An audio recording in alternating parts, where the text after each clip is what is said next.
Hi అండి. Welcome back to simple tasty food. ఈరోజు నేను మీకోసం తీసుకొచ్చాను మోతీచూర్ లడ్డు. సింపుల్గా 15 నిమిషాల్లో అయిపోతుంది. చాలా తక్కువ ఇంగ్రీడియంట్స్ తోటి చాలా త్వరగా సేమ్ స్వీట్ షాప్లో లాగా వస్తుందండి. మరి చూసారా ఎంత బాగుందో? సేమ్ స్వీట్ షాప్లో లాగా ఉంది. టేస్ట్ కూడా చాలా బాగుంటుంది. మరి మీరు కూడా ట్రై చేయండి. దీనికి కావాల్సినవి నేను ఇప్పుడు చూపిస్తాను. ఎలా ప్రిపేర్ చేయాలో చూపిస్తాను. చూసేయండి, మీ ఇంట్లో చేసేయండి. ఇది ఎలా వచ్చిందనేది నాకు కామెంట్స్ రూపంలో తెలియచేయండి. ఓకేనా? దీనికి కావాల్సినవి శనగపిండి, 1 కప్తో శనగపిండి తీసుకోవాలండి. దీంట్లో కొంచెం సాల్ట్, ఎక్కువ కాదు, లైట్గా సాల్ట్ వేసుకోవాలి.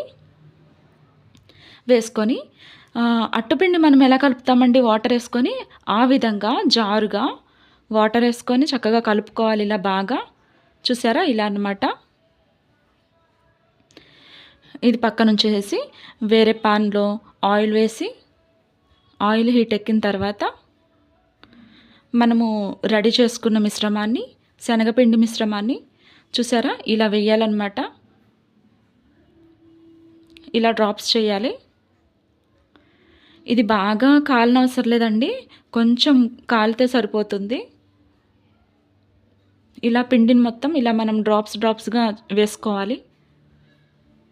సన్న బూందీతో కాకుండా ఇలా కూడా ఒకసారి ట్రై చేయండి. చాలా తక్కువ ప్రాసెస్లో అవుతుంది.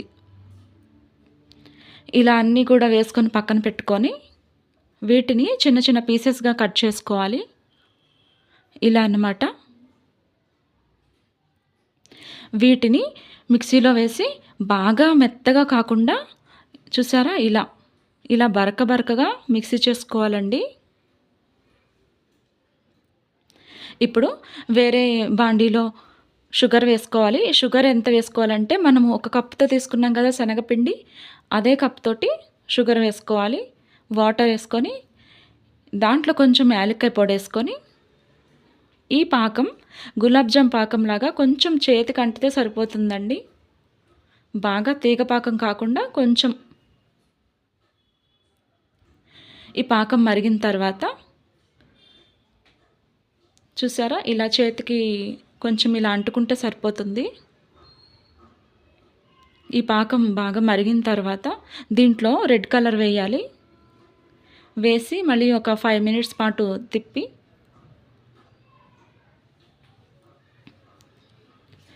దీంట్లోనే మనం రెడీ చేసుకున్న శనగపిండి మిశ్రమం ఉంది కదా, మిక్సీ చేసింది, దాన్ని వేయాలండి. వేసి జస్ట్ ఒక్క 5 మినిట్స్ పాటు చక్కగా అంతా మిక్స్ చేసుకొని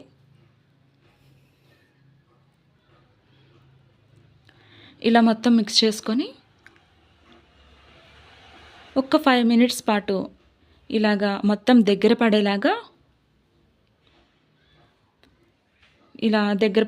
చేసుకొని దీంట్లో ఫైనల్గా నెయ్యి వేసుకొని మొత్తం కలిపేసి ఇప్పుడు స్టవ్ ఆఫ్ చేసేసుకోవాలి. దీన్ని కొంచెం చల్లారిన తర్వాత మనం ఉండలుగా చేసుకొని రౌండ్గా లడ్డూలాగా చేసుకోవాలి.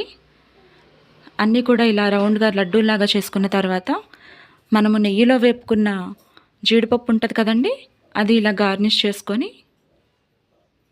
చూడండి ఇలా రెడీ చేసుకుంటే సరిపోతుంది. అయిపోయింది. మోతీచూర్ లడ్డు రెడీ అయిపోయిందండి. చూసారా ఎంత బాగా వచ్చిందో? సేమ్ టు సేమ్ స్వీట్ షాప్లో లాగా ఉంది కదా. మరి మీరు కూడా ట్రై చేస్తారు కదా. ఓకే అండి, ఈరోజు నేను చేసిన ఈ వంటకం, ఈ స్వీట్ మీకు నచ్చింది అనుకుంటున్నాను. నచ్చినట్లయితే మన ఛానల్ని సబ్స్క్రైబ్ చేయండి, షేర్ చేయండి, లైక్ చేయండి. మీకు నా నుంచి మరిన్ని నోటిఫికేషన్స్ రావాలంటే బెల్ బటన్ క్లిక్ చేసి ఆల్ నోటిఫికేషన్ ఆన్లో పెట్టుకోండి. మళ్ళీ ఇంకొక వంటకంతో మీ ముందుకు వస్తాను. అంతవరకు బాయ్.